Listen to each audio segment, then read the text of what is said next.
नमस्कार। प्रारंभ पर आप सभी का स्वागत है। स्क्रीन के दूसरे हिस्से में आइए स्वागत कर लेते हैं अपने नियमित गेस्ट बाबा रामदास जी का। बाबा जी, बहुत बहुत स्वागत आपका। नमस्कार। नमस्कार, प्रणाम, जय श्री राम। जी जी। दर्शकों, सनातन पर हमले, सनातन पर हमला पूरे देश में इस समय चर्चा है। एमके स्टालिन के पुत्र छोटे स्टालिन ने सनातन को खत्म करने, यानी सनातन का समूल नाश करने की बाकायदे एक गोष्ठी आयोजित हुई, जिसको कि कम्युनिस्ट पार्टी के दो जुड़े हुए संगठनों ने तमिलनाडु में किया। वहां गए और वहां जाके उन्होंने सबसे पहले तारीफ, बोले क्या बोले वो अलग इशू है, लेकिन सबसे बड़ी तारीफ उन्होंने की कि आपने कार्यक्रम का नाम बड़ा अच्छा रखा है, सनातन का समूल नाश। कल दिल्ली में केंद्रीय मंत्रिमंडल की बैठक थी। केंद्रीय मंत्रिमंडल की बैठक के बाद दो खबरें बाहर आई हैं। प्रधानमंत्री ने अपने सभी मंत्रियों से कहा है कि सनातन पर जहां कहीं भी हमले हो रहे हों, उनका तथ्यात्मक तथ्यों के साथ जवाब दीजिए। ये अपने आप में बहुत महत्वपूर्ण है। शायद ये पहली घटना है पिछले 9 साढ़े 9 सालों में जब प्रधानमंत्री ने सनातन के बारे में अपने मंत्रिमंडल के सदस्यों को इस तरीके से कहा, यानी प्रधानमंत्री तक ये बात कहीं ना कहीं काफी गंभीर रूप से पहुंची है और उन्हें खुद बुरा लगा है। लेकिन सनातन पर यह हमले का सिलसिला नया नहीं। आइए बाबा रामदास जी से कुछ बातें जानते हैं इस पे। बाबा जी, बिहार के शिक्षा मंत्री, उन्होंने सबसे पहले सनातन पर हमले शुरू किए। उसके बाद उत्तर प्रदेश अगर आ जाइए तो स्वामी प्रसाद मौर्य अखिलेश यादव के संरक्षण में खुलेआम जब तब सनातन को अनेकों प्रकार की गालियां देते हैं। और अब छोटे स्टालिन, उदयनिधि स्टालिन, प्रधानमंत्री का ये रिएक्शन आपको कैसा लगता है, कैसे देखेंगे आप? देखिए, मैं सही बात है, मैं जितना मैंने मोदी जी को स्टडी किया है ना, मोदी जी नेवर रिएक्ट्स। ये पहली बार मैं मोदी जी को देख रहा हूं। 12 साल का उनका गुजरात का टेन्योर और पूरे 9.5 साल का केंद्र का प्रधानमंत्री के तौर पे उनका टेन्योर मैंने देखा है। मैंने मोदी की राजनीतिक जीवन में राजनीतिक बयानबाजी पे कभी मोदी को रिएक्ट करते नहीं देखा है। और अगर मोदी, अच्छा, उन्होंने सिर्फ रिएक्ट नहीं किया है, बाकायदा कैबिनेट की मीटिंग बुलाकर कैबिनेट में अपने सहयोगियों को ये निर्देश दिया है कि इसका मुंह तोड़ जवाब दिया जाए और पूरी तैयारी के साथ दिया जाए, तथ्यों के साथ दिया जाए, स्टडी करके। तो लफाजी नहीं करनी है वहां पे। इसका मतलब देखिए, अगर कैबिनेट को में ये मतलब निर्देश है, चर्चा हुई होगी इस पे, कैबिनेट का है इसका। अच्छा, आपको मालूम है कि बीजेपी में अपने एमपीज और एमएलएज और लीडर्स के ऊपर एक बड़ा जबरदस्त गैग ऑर्डर रहता है। गैग कहते हैं किसी का गला दबाना या मुंह बंद करना, किसी का मुंह बंद कर देना, ऐसे कपड़ा ठूंस देना मुंह में, उसको गैग बोलते हैं। तो बीजेपी जो है, अपने हाईकमान जो है, अपने लीडर्स का मुंह बंद करके रखती है कि जब फालतू की बयानबाजी करने की जरूरत नहीं है। वो सब उल्टी सीधी जब बयानबाजी विपक्ष की तरफ से होती है तो बाकायदा मतलब बीजेपी के लीडर बड़े मतलब बेबस महसूस करते हैं कि यार हमको बोलने नहीं दिया जाता। पहली बार मैं देख रहा हूं कि बीजेपी ने अपने लीडर्स को कहा है कि खुलकर बोलो, पर पूरी तैयारी से बोलो। जैसे सुधांशु जी पूरी तैयारी से बोलते हैं ना, है? उस तरीके से बोलो, प्रतिकार करो, मुंह तोड़ जवाब दो। सर, ये बड़ी डेवलपमेंट है। इसको अगर मैं देखिए, ये तो तय बात है कि राजनीतिक लफाजी है, ये राजनीतिक बयानबाजी है। पर बात यह है कि इतने बड़े बड़े झंझावात झेल के सनातन यहां तक आया है? हम कोई 100, 200, 500, 1000 साल पुरानी सभ्यता नहीं न है? और हम कोई किसी एक डिक्टेट, किसी एक व्यक्ति या किसी एक किताब पर आधारित फिलॉसफी नहीं है, हम एक किताब पर आधारित सभ्यता नहीं है। We have evolved ourself है। हम तो हर 10 साल में खुद को इवॉल्व करते हैं, मतलब हम खुद को ग्रो करते हैं। We inject new thought process, new blood है टू अवर फिलॉसफी। तो सर बात यह है कि हजारों सालों में हजारों ऐसे हमले, ये तो कुछ भी नहीं है। अरे सर एक एक दिन में, अब वो बेशक एक दिन में 40 मन जनेऊ इकट्ठा करने वाली बात, चाहे वो बात ही थी, रही है ना। हमने तैमूर लंग के और उनके गजनी और गोरी के नरसंहार इसी भारत, इसी सनातन ने देखे हैं ना। इतना सब करके भी क्या उखाड़ लिया है सनातन का। और सनातन आज भी पूरी दुनिया में फल फूल रहा है। तो देखिए, है तो ये कोरी लफाजी, राजनीतिक लफाजी है, राजनीतिक उद्देश्य से की जा रही है। और इसके जो आका है, जो ये बुलवा रहे हैं, ये जिनकी प्लानिंग है, वो विदेश में बैठे हैं। ये विदेशी ताकतें हैं जो इन गुर्गों से ये बुलवा रही। और अगर इसमें ये विदेशी एंगल ना होता तो मुझे नहीं लगता था कि अगर ये सामान्य लफाजी होती ना सर, जैसे सामान्य हिंदुस्तान में राजनीतिक बयानबाजी चलती रहती है चुनाव के माहौल में, अगर ये सामान्य होता तो मोदी जी इस तरह रिएक्ट नहीं करते। There is something very serious about it. ये आपने जो एक बात कही ना, ये जो आपने पॉइंट रखा कि प्रधानमंत्री, देखिए मैं भी जब अपनी बातचीत शुरू किया तो मैंने भी कहा कि शायद ये पहला मौका है जब प्रधानमंत्री ने इस तरीके से किसी बात पर और धार्मिक बात पर साफ तौर पर रिएक्ट किया है।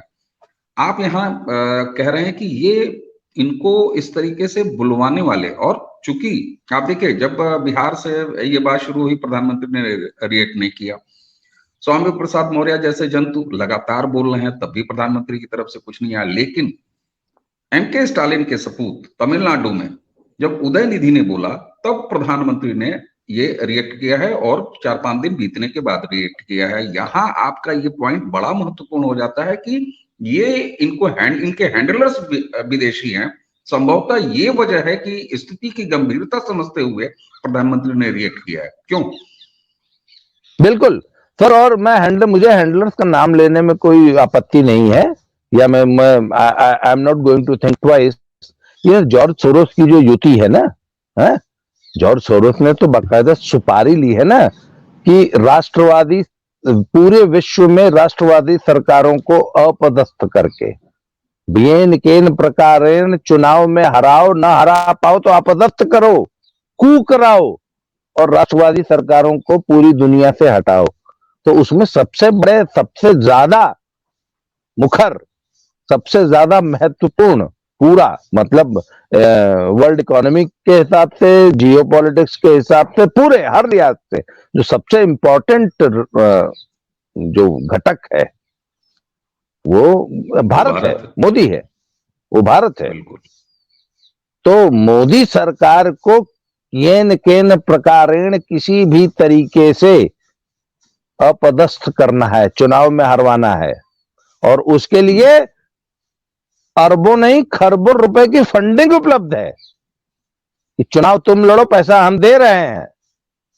तो सर इसमें अच्छा, ये जॉर्ज सोरोस के इशारे पर किया गया काम है, मैं सीधे सीधे आरोप लगा रहा हूं। और ये जो हमारा जो घमंडिया जो पूरा गठबंधन है, और इस वक्त पूरा विपक्ष जॉर्ज सोरोस की कठपुतली, जब इस बयान के बाद, नहीं सर, दयानिधि स्टालिन ने जो बयान दिया उसके बाद जो वो खड़गे का जो बेटा है कर्नाटक वाला, उदयनिधि स्टालिन, उदयनिधि स्टालिन का बयान, उसके बाद खड़गे का बयान, वो कहता है क्या गलत कहा।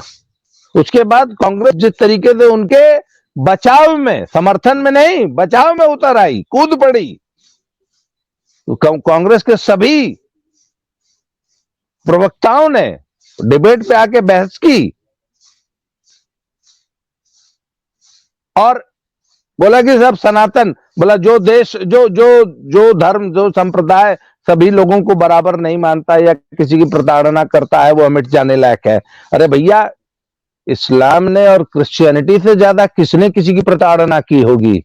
हिंद सनातन पे कितने आरोप हैं? सनातन ने आज तक कितने करोड़ लोगों को प्रताड़ित कर दिया? आप बताइए, कितनी हत्याओं का आरोप है सनातन के ऊपर?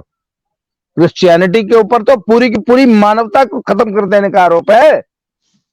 बिल्कुल ठीक बात है। और आपने इस्लाम जब के ये कहा ऊपर ना कि सनातन ने कितने लोग मारे हैं पूरी दुनिया में आज तक के इतिहास में?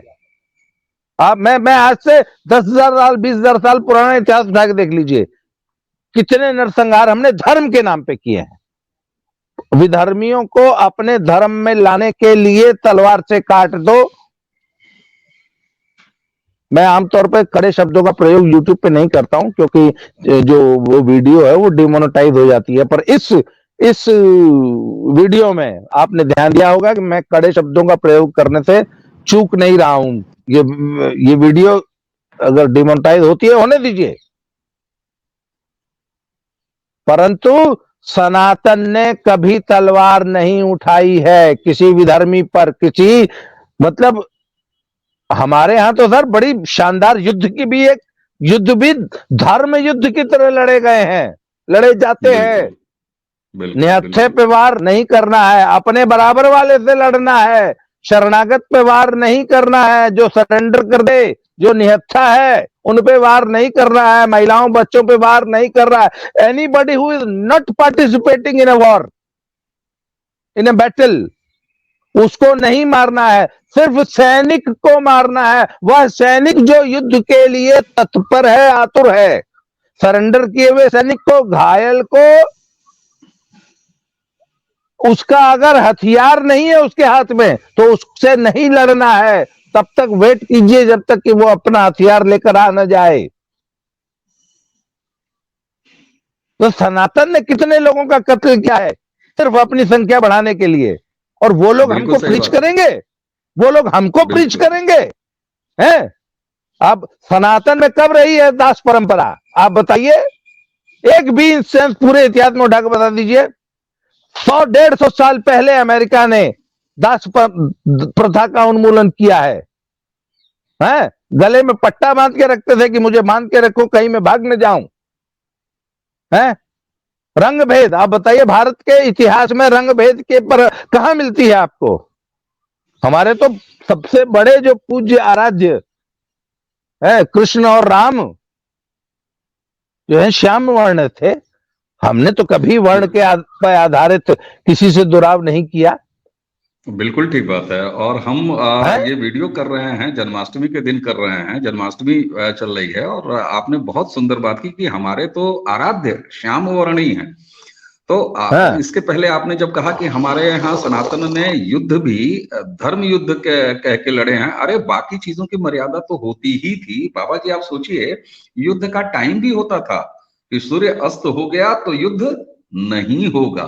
तो इतना संयमित, इतना संयमित, उतना ही नहीं। अच्छा, युद्ध होते होते पहिया रथ में फंस गया तो कर्ण ये एक्सपेक्ट करता था कि युद्ध अर्जुन और कृष्ण रोक देंगे। क्यों? क्योंकि मैं अभी युद्ध करने की स्थिति में नहीं हूं, क्योंकि मेरा पहिया कीचड़ में फंस गया है।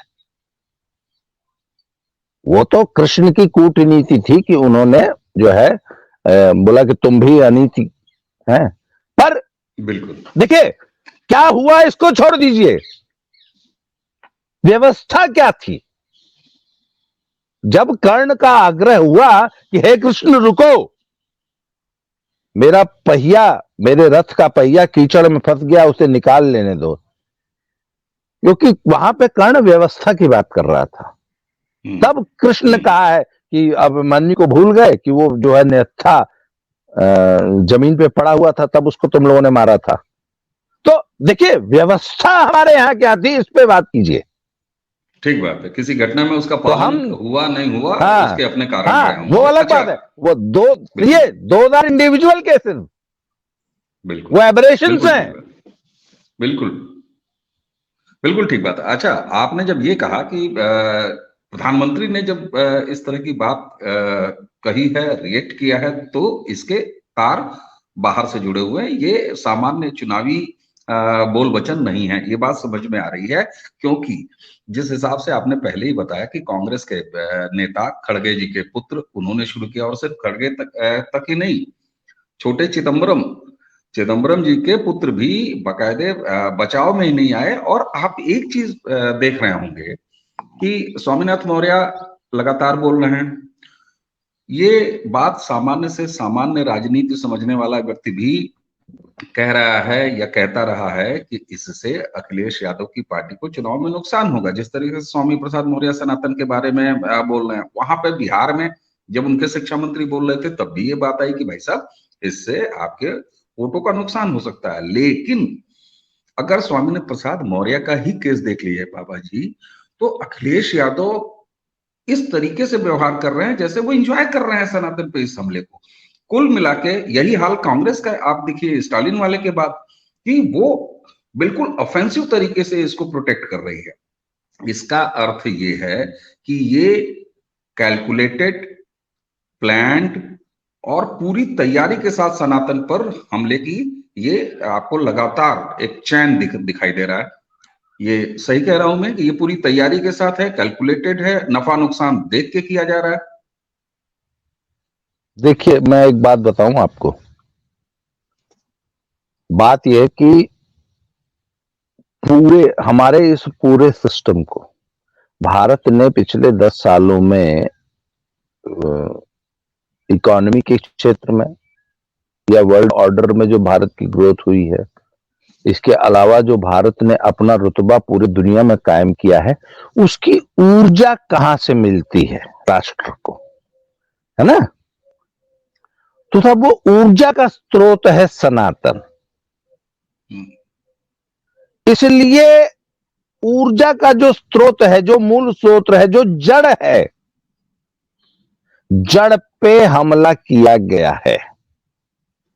और इसीलिए मैं कहता हूं कि सोचा समझा हमला है, बाकायदा प्लान्ड तरीके से किया गया है। कि अच्छा, आपने देखा होगा कि पिछले कई सालों से एक बड़ी कुटिल नीति चलाई जा रही है कि भारतीयों को, सनातनियों को अपनी जड़ों से काट दो, अपनी जड़ों से शर्मिंदा करो, अपनी परंपराओं से, अपनी संस्कृति से, अपनी सभ्यता के प्रति हीनता का बोध पैदा करो। उनको ये एहसास कराओ कि anything which is Sanatan, anything which is Indian is inferior.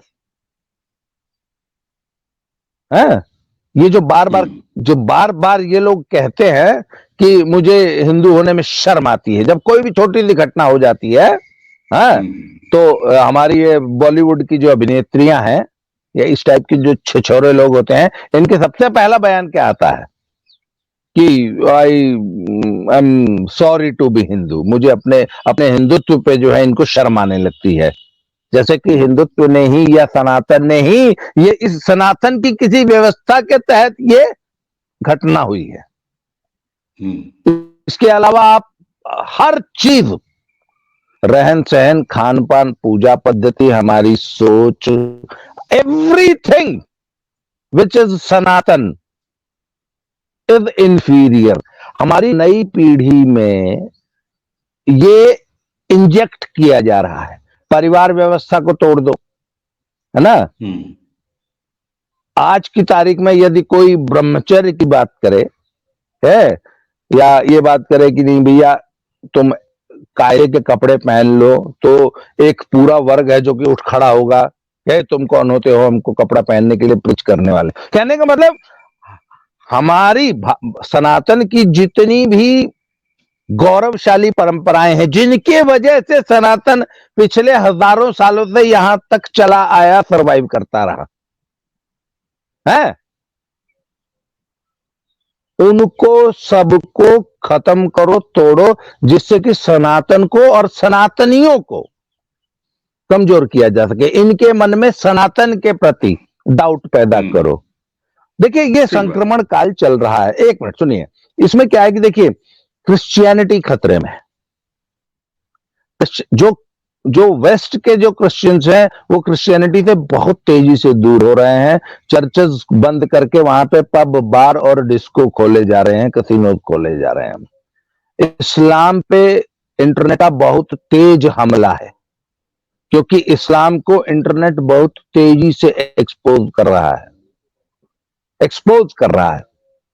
आपने देखा होगा कितनी सारी वीडियो चलती हैं जो हदीसों को है ना, बहुविवाह, तलाक, ये वो है, एक्स मुस्लिम है, पैदा हो गया है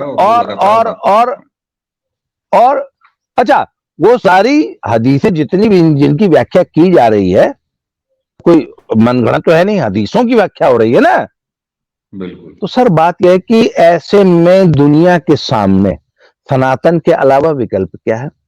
जिस तरीके से क्रिश्चियनिटी कमजोर हो रही है, तो इन्होंने पूरी ताकत झोंक दी है कि वहां का जो नुकसान है, यूरोप में जो क्रिश्चियनिटी कमजोर हुई है, वहां के नुकसान को हमारे इस खित्ते से कन्वर्जन करके भरा जाए, है ना। तो ये उनका प्रयास है। परंतु भैया आने वाले 10-20 साल में आप देखेंगे कि पूरा यूरोप और बहुत बड़ा इस्लामिक जगत सनातन की ओर अग्रसर होगा। इसलिए इसमें सिर्फ जॉर्ज सोरोस का हाथ नहीं है सर, इसमें चर्च भी इन्वॉल्व है। बिल्कुल ठीक बात। अच्छा, यही जो एमके स्टालिन के पुत्र उदयनिधि स्टालिन का जो वक्तव्य था, इसके बाद एक खबर आती है कि लगभग 265 से ज्यादा अलग अलग समाज के ऐसे लोगों ने, जिनको आप प्रबुद्ध की श्रेणी में ला सकते हैं, जिनमें जजेस हैं, हाईकोर्ट के जजेस हैं, जिसमें बहुत सारे ब्यूरोक्रेट्स हैं, सीनियर रिटायर्ड, और समाज के बहुत सारे लोग हैं, उन्होंने बाकायदे सुप्रीम कोर्ट को एक लेटर लिखा कि आप इसका स्वतः संज्ञान क्यों नहीं लेते, और ये बातें गलत हैं। अब यहाँ पर थोड़ा सा, आज करीब इस घटना को हुए भी 4-5 दिन हो गए, वह सुप्रीम कोर्ट जो हर बात पर संज्ञान स्वतः ही ले लेता है, इस पर भारत के लगभग 250 प्रबुद्ध लोगों ने उनसे रिक्वेस्ट की, विनती की कि साहब देखिए ये क्या बदचलनी हो रही है, ये क्या बदजुबानी हो रही है, इस पर आप ध्यान दीजिए। लेकिन मिलाड की तरफ से अभी तक सन्नाटा। तो ये भेदभाव क्यों दिखाई देता है? देखिए मिलॉर्ड का ना मुझे आज तक कभी भी समझ नहीं आया। मिलॉर्ड कब एक्टिव हो जाते हैं, कब सो जाते हैं, कब वो रात को 2 बजे उठ के जो है अपनी अदालत सजा लेते हैं। तो मिलॉर्ड भी जो है ना कंफ्यूज्ड है। और एक बात बताऊं आपको, सनातन की रक्षा मुझे आपको करनी है, सरकारें या सरकारी इंस्टीट्यूशंस आपको बचाने नहीं आएंगे। मिलॉर्ड आपको बचाने नहीं आएंगे। सनातन को यदि बचाना है तो मुझे बचाना है और आपको बचाना है। देखिए बड़ा महत्वपूर्ण, एक फिर महत्वपूर्ण बात आपने कही, और इसको अगर मैं प्रधानमंत्री के इस रिएक्शन से जोड़ूं, और एक मिनट, हमारे दैनिक, एक मिनट बाबा जी, आपने ये जो बात कही कि हमको आपको बचाना है, कोई संस्था, कोई सरकार, कोई ऐसे इंस्टीट्यूशंस सनातन की रक्षा ऑफिशियली करने नहीं आएंगे, तो इस आपकी टिप्पणी को अगर मैं प्रधानमंत्री के इस रिएक्शन से जोड़ूं, जब वो ये कहते हैं कि मंत्रियों को कि साफ साफ जाके मुंहतोड़ जवाब दीजिए, फैक्ट्स के साथ दीजिए और कुछ पढ़ लिख के जवाब दीजिए, तो सिर्फ मंत्रियों को तो ये संदेश नहीं हुआ ना, उन्होंने अपने पार्टी के एक एक विधायक, एक एक कारपोरेटर, एक एक ग्राम प्रधान, अपनी विचारधारा से जुड़ा हुआ एक एक सांसद, इन सब तक ये मैसेज गया है। तो क्या प्रधानमंत्री समाज को, हिंदू समाज को ये सीधा सीधा संदेश दे रहे हैं कि अब अपने धर्म के बारे में अगर कहीं कुछ बुरा बोला जाता है तो मत रुकिए? ये बात सिर्फ मंत्रियों तक के लिए नहीं है, ये एक एक नागरिकों के लिए ये संदेश है प्रधानमंत्री का कि सनातन पर हमला हो, चुप मत रहिए। क्या ऐसे देखेंगे आप? बिल्कुल बिल्कुल, वो जो गैग ऑर्डर था ना, वो जो हमारे नेताओं के मुंह में जो कपड़ा ठूंसा गया था, वो कपड़ा निकाल दिया गया है और बाकायदे निर्देश दिया गया है कि पूरी तैयारी से बोलो, चुप मत बैठो। और मैं आपको बताऊं, देखिए पूरी दुनिया में वोकिज्म की एक लहर चल रही है। जड़ों से जुड़ा आदमी कभी वोक बन ही नहीं सकता। जो व्यक्ति अपनी जड़ों से जुड़ा है वो वोक नहीं बनेगा। तो वोक अगर पूरी दुनिया को बनाना है तो सबसे पहले उसको उसकी जड़ों से काट दो। और पूरी दुनिया को वोक बनाने के रास्ते में सिर्फ एक ही अड़चन है, दीवार है, वो है सनातन, सनातनी, सनातन परंपरा, सनातन सोच, सनातन फिलॉसफी। जिस तरीके से हमारी जो सोशल इंस्टीट्यूशंस क्रम्बल हो रही हैं, जिस तरीके से महिलाओं को प्रेरित किया जा रहा है कि वो बात बात पे अपने पति को थाने में बंद करा दें, तलाक ले लें, अकेली रहें, लिव इन में रहें, शादी करने की जरूरत नहीं है, माई बॉडी माई चॉइस है, मैरिटल रेप, ऐसी ऐसी जो ये बातें निकल के आ रही है ना, तो सर आज मैं आपको एक बात की तरफ पॉइंट आउट करना चाहता हूं। गांव की बच्चियां, छोटे कस्बों की बच्चियां जब दिल्ली आती हैं पढ़ने, तो जो स्वतंत्रता नहीं, स्वच्छंदता उनको महसूस कराई जाती है, और जिस स्वच्छंदता के लिए ये जो सिस्टम है ये पूरा प्रेरित करता है। सर ये दिस इज बाय डिजाइन। इसको रोकता है हमारा सनातन संस्कार। तो मैंने कहा कि इसकी रक्षा मुझे आपको करनी है। तो जब यदि हम अपने बच्चों को, अपने परिवार को, है ना, वो संस्कार, वो सनातन के जो संस्कार है, अगर वो मजबूत होंगे तो सर ये दुनिया का कोई भी अटैक, अच्छा इतिहास गवाह है कि हमने ऐसे हजारों हमले झेले हैं, हम ये भी झेल जाएंगे। तो सर हमला हो गया है। मोदी जी ने जो ये कैबिनेट की जो ये मीटिंग में जो निर्देश दिया है, तो मोदी जी ने शंखनाद फूंक दिया है कि हमला हो गया है, युद्ध की तैयारी करो। सर आप अगले 10 सालों में देखिएगा ये अच्छा एक बात बताऊं, ये आइसोलेशन में मत देखिए, ये चुनावी मसला नहीं है। बिल्कुल सर, बिल्कुल नहीं, ये 2024 के चुनाव की वो नहीं है सर, ये बहुत लंबी लड़ाई है। और इस लड़ाई से निकल के जब आएगा भारत, तब विश्व गुरु बनेगा, आप देखिएगा। और ये लड़ाई अगले 10, 20, 30 साल चलेगी। बिल्कुल ठीक बात है। और आप जब ये कहते हैं कि ये लड़ाई नई नहीं है, तो बिल्कुल मैं आपके भी संज्ञान में लाऊं, दर्शकों को भी बताऊं कि जिस तमिलनाडु की जमीन से उदयनिधि स्टालिन ने ये बात कही है, उसी तमिलनाडु का अपना जो इतिहास है ऐसे संघर्ष का सनातन के विरुद्ध, वो 200 सालों का है, 18वीं सदी का है।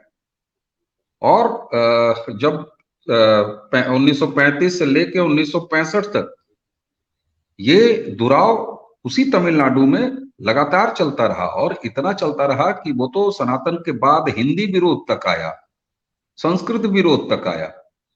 तो मुझे लगता है कि प्रधानमंत्री ने जब रिएक्ट किया, और आप भी इस आशंका को कह रहे हैं, तो ये आज के दौर में सनातन के खिलाफ युद्ध की एक शुरुआत की सीधे सीधे घोषणा है। और प्रधानमंत्री जब ये कहते हैं कि सनातन पर अगर कोई हमला हो तो आप चुप मत रहो, इसका मतलब आप बिल्कुल सही कह रहे हैं। मैं आपकी बात को आगे बढ़ाऊंगा कि प्रधानमंत्री ने यह साफ साफ कह दिया है कि सनातनियों, तुम्हारे ऊपर हमला हो चुका है, अब मुखर हो जाओ, युद्ध के लिए तैयार हो जाओ। तो ये इतिहास तो बहुत पुराना है। अब चलते चलते अगर मैं एक बात पे आपको फिर से वापस ले आऊं, प्रधानमंत्री ने, देखिए जब से ये मोदी सरकार है, तब से सूत्र आधारित पत्रकारिता का तो खैर खात्मा हो गया है, किसी को कुछ पता ही नहीं चलता, तब तक नहीं पता चलता जब तक ये सरकार बताती नहीं या बताना नहीं चाहती। कैबिनेट में बहुत सारे मुद्दे डिस्कस हुए होंगे बाबा जी, लेकिन दो बातें सामने आई, दो बातें बाहर आई, कल शाम से आई और चर्चा में है। एक बात ये सनातन पर कि चुप नहीं रहना है, दूसरी एक बात आई इंडिया वर्सेस भारत पे। उस पर प्रधानमंत्री ने अपने मंत्रियों को ये कहा कि ये फालतू सी बहस है, विपक्ष इसको कितना भी मुद्दा बनाए, आप इसको इग्नोर करिए, इस पे फालतू बयानबाजी बकवासबाजी नहीं होनी चाहिए। तो इंडिया वर्सेस भारत पर ये इनका बयान हो सकता है राजनीतिक हो, लेकिन सनातन वाला तो राजनीतिक नहीं। क्यों? देखिए, इंडिया वर्सेस भारत की जो बहस है उसमें भी अगर आप जनमत, अभी पीछे मैं यूट्यूब के कुछ चैनल्स पे पोल्स देख रहा था, 80 से 90% तक हिंदुस्तानी भारतीय भारत का देश का नाम ऑफिशियली भारत करने का समर्थन कर रहे हैं। अच्छा, मैंने ये भी देखा कि किन चैनल्स पे कहीं कहीं ज्यादा कहीं कम तो नहीं है। तो मैंने देखा कि जो न्यूट्रल चैनल्स हैं, जो सो कॉल्ड नेशनल मीडिया जो है, मेन स्ट्रीम मीडिया के जो चैनल्स हैं, वो बहुत हद तक थोड़ा सा न्यूट्रल होने की कोशिश करते हैं ना। मान लीजिए जयपुर डायलॉग्स पे या दद्दा की खरी खरी पे आप अगर पोल कराया है आपने, तो हमारे यहाँ तो लगभग 94% तक लोगों ने समर्थन किया है कि देश का नाम बदल दिया जाए। परंतु जो न्यूट्रल है वहां पे भी 80% की संख्या आ रही है। आप इसको जरा वॉच कीजिएगा। मैं हमेशा ना सोशल मीडिया को एक थर्मामीटर की तरह इस्तेमाल करता हूं। मुझे इससे देश की समाज की सोच का पता लगता है।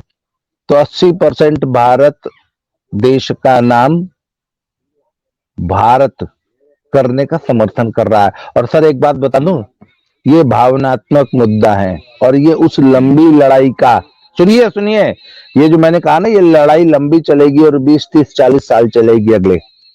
ये उस 40 साल की लड़ाई की पहली तैयारी है। बिल्कुल बिल्कुल पहली तैयारी है।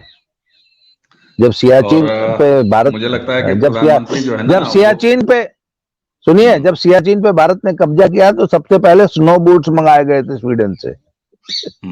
है तो लड़ाई की तैयारी स्नो बूट्स खरीदने से शुरू हुई थी। फिर आप देख लीजिएगा, हाँ, ये इंडिया को भारत करना है, ये बहुत लंबी लड़ाई की तैयारी का पहला कदम है। बिल्कुल ठीक बात है। और प्रधानमंत्री बड़े आहिस्ते आहिस्ते चीजों को और बड़े सम्यक तरीके से लेके आगे बढ़ते हैं। नई संसद में राजदंड की स्थापना, वह भी एक संकेत था, और ऐसे तमाम संकेत हैं। और अब संभवतः जब इन्होंने कैबिनेट में ये कहा है कि सनातन के ऊपर जब भी हमले हों तथ्यों के साथ जवाब दीजिए, तो अब ये शंखनाद निश्चित रूप से है। और ये लोगों के लिए है, उनका अपने मंत्रियों के लिए होगा, सांसदों के लिए होगा, अपने पार्टी के लोगों के लिए होगा। लेकिन मैं इसको देखता हूं कि उन्होंने भारत के एक एक सनातनी, और भारत ही नहीं विश्व में फैले हुए तमाम सनातनियों को ये सीधे संकेत दिया है। नाम उन्होंने अपने मंत्रियों का लिया है, कहा उन्होंने बात अपने मंत्रियों को है, लेकिन ये सारे एक एक सनातनियों को दिया हुआ संदेश है कि आपके ऊपर गंभीर हमले शुरू हो चुके हैं। एक बार और नया दौर हमलों का शुरू हुआ है, जिसके प्रति आपको सचेत रहना है, और न सिर्फ सचेत रहना है बल्कि मुंह तोड़ जवाब देना है। तो उम्मीद की जानी चाहिए कि सनातन के प्रति जहर बोने वाले ऐसे किसी भी प्रयासों का कम से कम अब मुंह तोड़ जवाब भी देखने को मिलेगा। और नागरिक धर्म तो बाबा जी सोशल मीडिया के जरिए तमाम सनातनी लगातार पिछले तमाम सालों से, जब से सोशल मीडिया का उदय हुआ है तब से लगातार कर ही रहे हैं। आप इसको अगर कंक्लूड करें कुछ। देखिए, मैं हमारी आज की बातचीत में ये जो लड़ाई मैंने कहा ना, मैं एक लंबी लड़ाई की शुरुआत है ये, और उस लंबी लड़ाई की तैयारी है। उसमें एक बहुत बड़ा बदलाव जो भारत ने, सनातनियों ने किया है, उस पर हम चर्चा नहीं कर पाए। उस पर पूरी 40 मिनट की एक हमारी एक डिस्कशन बनता है। मैं अभी ना जब बद्रीनाथ केदारनाथ जी से वापस आया हूँ, तो मैं पतंजलि गया था बाबा रामदेव जी के पास। तो वहां पे कुछ प्रबुद्ध जन बैठे थे, उनसे चर्चा हुई मेरी, उनकी जो कोर टीम के सदस्य।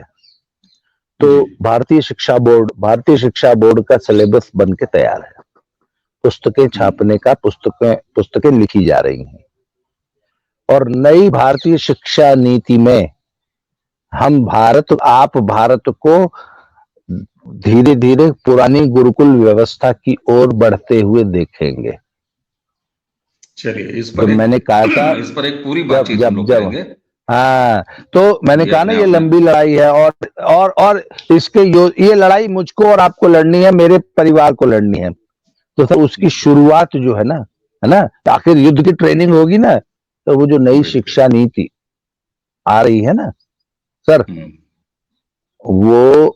वो सबसे बड़ा मंत्र और यंत्र बनने जा रही है इस लड़ाई में। निश्चित रूप से हम इस पे आगे किसी बिल्कुल हम इस पर एक पूरा सत्र करेंगे। और आप चूंकि अभी चारधाम यात्रा करके लौटे हैं, तमाम मैं आपसे आपके वो तमाम अनुभव, क्योंकि देखिए आप कहीं जाते हैं, आप एक वोकलिस्ट हैं, आप बोलते हैं, आप चर्चाएं करते हैं, तो आपके जरिए एक समाज को अपडेशन भी मिलेगा कि उन इलाकों में क्या चल रहा है। क्योंकि आप एक दूसरे दृष्टि से एक आम पर्यटक की तरह नहीं जाते, तो हम उस पर एक पूरी चर्चा करेंगे। साफ है दर्शकों कि प्रधानमंत्री अब किसी तरह के बख्शने के मूड में नहीं है। ये संदेश इन्होंने अपने मंत्रियों के जरिए न सिर्फ अपने समस्त पार्टी के कार्यकर्ताओं को दिया है, बल्कि भारत के और भारत से बाहर बैठे सभी सनातनियों को दिया है कि अब सनातन पर हमले को बर्दाश्त मत करिए, मुंहतोड़ जवाब दीजिए। मुंहतोड़ जवाब का मतलब लाठी भाला तलवार से नहीं, ये सनातन की प्रवृत्ति नहीं है। हाँ, ज्ञान से, तथ्यों से, फैक्ट से। उम्मीद है आज हमारी बाबा रामदास जी से बातचीत आप सबको पसंद आई होगी। तो इसी के साथ आइए बाबा रामदास जी को देते हैं धन्यवाद आज के लिए, और आप सभी को करते हैं नमस्कार। बाबा जी बहुत बहुत धन्यवाद आपको। दर्शकों आप सभी को प्रणाम, बहुत बहुत प्रणाम।